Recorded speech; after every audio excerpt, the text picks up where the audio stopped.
Hi everyone, my name is Aromoke Sanjo-Odutayo. In this video, I'll be sharing with you my experience and understanding of research design.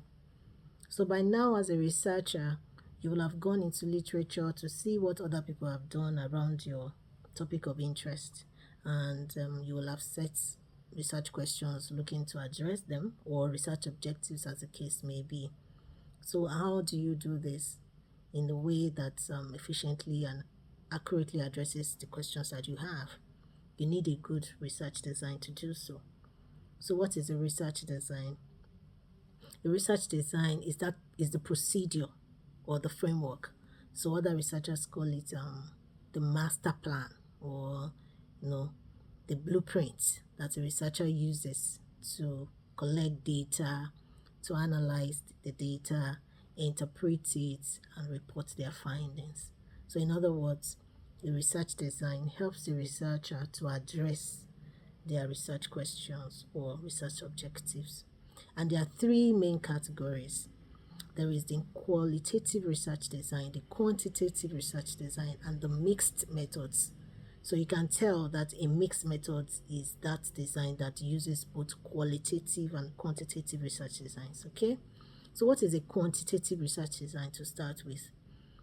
A quantitative research design, from the word quanti, is that kind of design that helps the researcher to address questions around the quantity of something, how much something happens, how often something happens, or how often a phenomenon occurs, or the relationship of something. Okay, and this was my experience about 10 years ago when I'd gone to vaccinate my child against rotavirus vaccine disease, and I had paid out of pocket.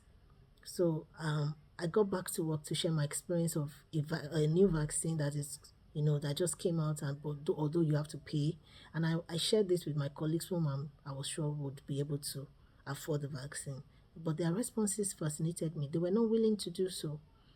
So I got curious, and I felt that if health workers responded in that manner, how much more women in the community? So I went into literature to see what research has been done about rotavirus vaccine, and where we are in Nigeria as regards the vaccine.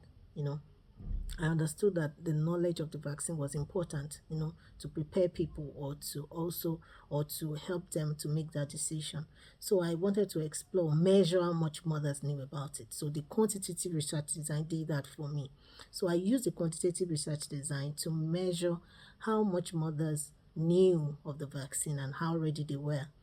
So the quantitative research design, as it is, would use large sample size, for you to get large number responses. Okay, so it also uses a closed ended questions. You use the questions are closed ended such that your respondents would pick from options that you have. So it's objective in nature. People are not able to say what they think of something, but they respond to what you have, the options of the information that you have given provided to them. Fast forward to about 5 years after that, when the vaccine had become free and available in immunization centers for mothers to use, I wanted to understand what women felt about it, what their experiences were of this new vaccine. Not so new. So the qualitative research design did that for me. So the qualitative, you know, I use the qualitative to address the people's experience of the vaccine, what they thought of the vaccine. So the qualitative research design is that design that helps the researcher to address the human behavior, their responses to something, their perspective, their view of a phenomenon. So the qualitative research design obviously will use a smaller size, a sample size, because it's about the words of mouth. You will be interpreting what people say of something. So that did that for me. But if I'm looking to address questions around why they do something and how much of it they do, I'll be thinking of the mixed methods.